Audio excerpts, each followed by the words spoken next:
প্রিয় দর্শক, আসসালামু আলাইকুম। আমি মোয়াজ্জেম হোসেন হ্যালো টিভি থেকে আপনাদের সাথে কথা বলতে এসেছি। এখন আমাদের দেশের যে বর্তমান আইন শৃঙ্খলা পরিস্থিতির অবনতির ব্যাপারে, আমাদের দেশে আইন শৃঙ্খলা পরিস্থিতি এত বেশি অবনতি হয়েছিল গত 5ই আগস্টের পর থেকে এখন পর্যন্ত, সেটার কল্পনার বাইরে। আমরা প্রতিনিয়ত খবর বা প্রতিনিয়ত পেপার পত্রিকায় টিভিতে খবর দেখলেই গা শিউরে ওঠে। এমন খবর যেন কখনোই শুনিনি, কখনোই দেখিনি। এমন এমন নিত্য নতুন ঘটনা প্রতিদিনই চলছে এমন আমাদের দেশে।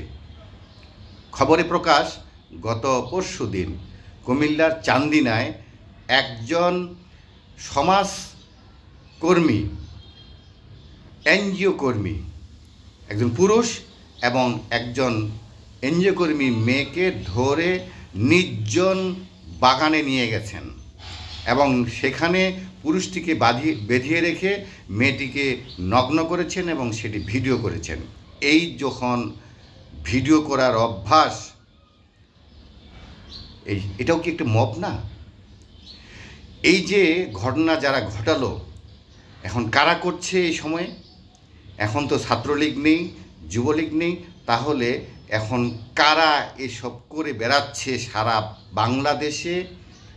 এটা কি প্রথমে আমাদের আইডেন্টিফাই করা উচিত।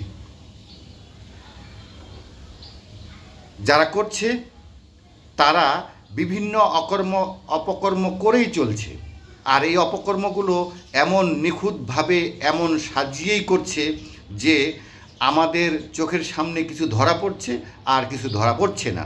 যেসব অপকর্ম ধরা পড়ছে তা আমরা হয়তো প্রকাশ করছি, পেপার পত্রিকা প্রকাশ করছে, টিভি মিডিয়া প্রকাশ করছে, তবে সেটি খুব সামান্য।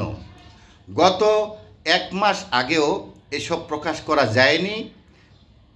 এইসব মব বাহিনীর কারণে, ছাত্র জনতার কারণে, জনতার কারণে।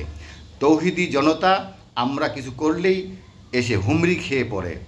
আবার ছাত্র জনতা তারাও পেপার পত্রিকার গলা চিপে ধরে, যে কারণে গত 1 মাস আগেও আমরা এসব করতে পারিনি।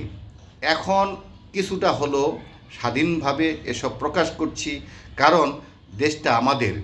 আমরা সাধারণ জনগণ, আমরা শান্তি চাই, আমরা এমন উচ্ছৃঙ্খল পরিস্থিতি চাই না। আমাদের দরকার শান্তি। এই শান্তির মধ্যে আমাদেরকে এসব অশান্তির একটা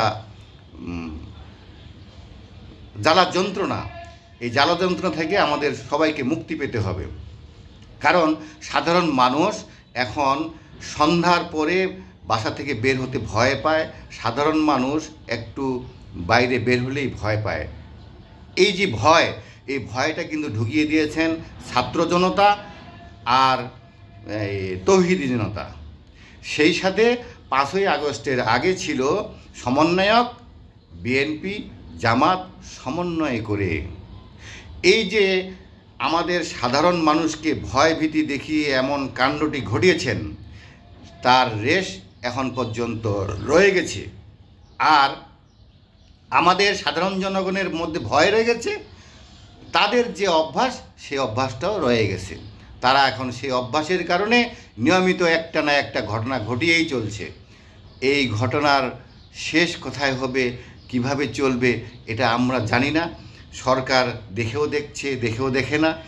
আর উপদেষ্টারা আছেন বিভিন্ন কাজে ব্যস্ত, তারা আমাদের সামনে কোনো কথাই বলে না, মনে হয় ঘুমিয়েই থাকে। প্রিয় দর্শক, এভাবে আমরা সাধারণ জনগণ দেখতেই থাকব, আর সরকার আমাদের পাথরের মতো ডলতেই থাকবে।